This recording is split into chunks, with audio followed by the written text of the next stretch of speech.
1 ಅಂದ್ರೆ ಒಂದು ಲಘು, ಒಂದು ದ್ರುತ, ಹಾಗೆ ಒಂದು ಲಘು. ಈ ಬೆರಳೆಣಿಕೆಯಲ್ಲಿ ಹಾಕುವಂತ ತಾಳಕ್ಕೆ ನಾವು ಲಘು ಅಂತ ಕರಿತೀವಿ. ಪೆಟ್ಟು ಹಾಕಿ ತಿರುವಿಕೆಗೆ ಒಂದು ದ್ರುತ ಅಂತ ಕರಿತೀವಿ. ಓಕೆ, ನೆಕ್ಸ್ಟ್ ಮಟ್ಟೆ ತಾಳ ಆದ್ಮೇಲೆ ಚತುರಶ್ರ ಜಾತಿ ಯಾವ ತಾಳ ಬರುತ್ತೆ ಹೇಳಿ? ಏಕತಾಳ. ಓಕೆ, ಏಕತಾಳ ಅಂದ್ರೆ 1 2 3 4. ಇದರಲ್ಲಿ ನಾವು ಬರೀ ಲಘು ಮಾತ್ರ ಹಾಕ್ತೀವಿ, ಪೆಟ್ಟು ತಿರುವಿಕೆ ಇರಲ್ಲ. ಅದಕ್ಕೋಸ್ಕರ ಇದನ್ನ ಏಕತಾಳ ಅಂತ ಕರಿತೀವಿ. ತಿಶ್ರ ಜಾತಿ ತ್ರಿಪುಟ ತಾಳ ಅಂದ್ರೆ 1 2 3 ಇಷ್ಟೇ ಹಾಕ್ತೀವಿ ನಾವು. ಓಕೆ, ಇದ್ರ ಅಂಗ ಯಾವ ರೀತಿ ಇರುತ್ತೆ? 1 ಹಾಗೆ ಸೇಮ್ ಆದಿ ತಾಳ ತರನೇ ಇರುತ್ತೆ. ಆದ್ರೆ ನಾವು ಆದಿ ತಾಳದಲ್ಲಿ ಇಲ್ಲಿವರೆಗೂ ಹಾಕ್ತೀವಿ, ಇಲ್ಲಿ ಮಧ್ಯ ಬೆರಳವರೆಗೂ ಹಾಕ್ತೀವಿ. ಆದ್ರೆ ಇಲ್ಲಿ ನಾವು ಯಾವುದು ತ್ರಿಪುಟ ತಾಳದಲ್ಲಿ ಉಂಗುರದ ಬೆರಳವರೆಗೂ ಮಾತ್ರ ಹಾಕ್ತೀವಿ. ಅಂದ್ರೆ 1 2 3 ಪೆಟ್ಟು ತಿರುವಿಕೆ, ಹಾಗೆ ಪೆಟ್ಟು ತಿರುವಿಕೆ. ನೆಕ್ಸ್ಟ್ ಯಾವ್ದು ಉಳಿತು? ಜಂಪೆ ತಾಳ ಉಳಿತು. ಜಂಪೆ ತಾಳದಲ್ಲಿ ಯಾವ ರೀತಿ ಇರುತ್ತೆ ತಾಳ? 1 2 3 4 5 6 7. ಇಲ್ಲಿ ಬೆರಳು ಮತ್ತು ಕಿರು ಬೆರಳು ಎರಡನ್ನು ಉಪಯೋಗಿಸ್ತೀವಿ. ಇಲ್ಲಿ ಪೆಟ್ಟು ಮಾತ್ರ ಇರುತ್ತೆ.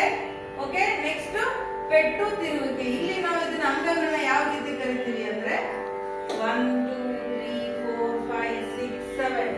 ಇದು ಒಂದು ಲಘು. ಬರೀ ಪೆಟ್ಟು ಹಾಕ್ತೀವಲ್ಲ, ಇದು ಅನುದ್ರುತ ಅಂತ ಕರಿತೀವಿ. ಯಾಕಂದ್ರೆ ಇಲ್ಲಿ ಬರೀ ಪೆಟ್ಟಿರುತ್ತೆ. ಓಕೆ, ಇದನ್ನ ನಾವು ಸಿಂಬಾಲಿಕಲಿ ಯು ಅಲ್ಲಿ ಬರೀತೀವಿ, ಯು ಶೇಪ್ ಅಲ್ಲಿ ಬರೀತೀವಿ.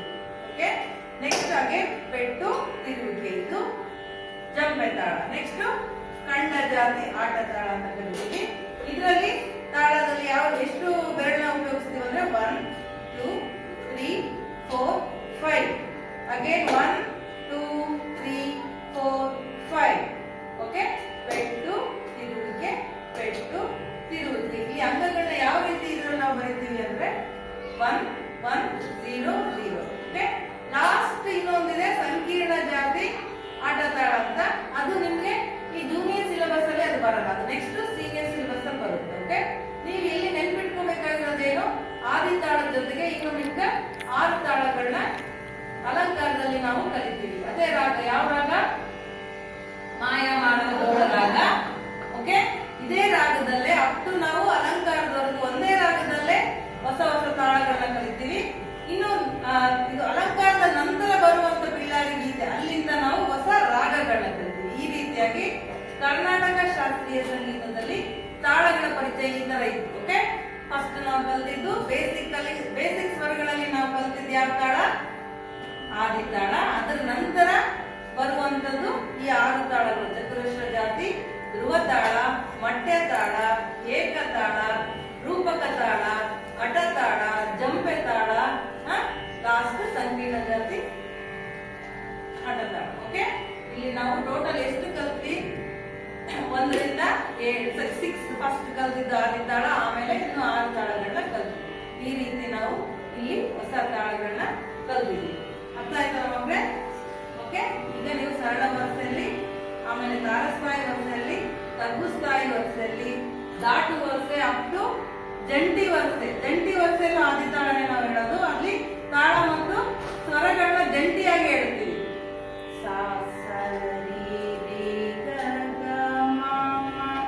ಅಲ್ಲಿ ಏನ್ ಮಾಡ್ತೀವಿ ನಾವು? ಬೇಸಿಕ್ ಸ್ಟಾರ್ಟಿಂಗ್ ಅಲ್ಲಿ ಸರಳ ವರಸೆ ಮತ್ತು ತಗ್ಗು ಸ್ಥಾಯಿ ತಾರಸ್ಥಾಯಿಯಲ್ಲಿ ಒಂದೇ ಸರಿ ತಾಳ ಹಾಕ್ತಿದ್ವಿ, ಒಂಟಿಯಾಗಿ ಹಾಕ್ತಿದ್ವಿ.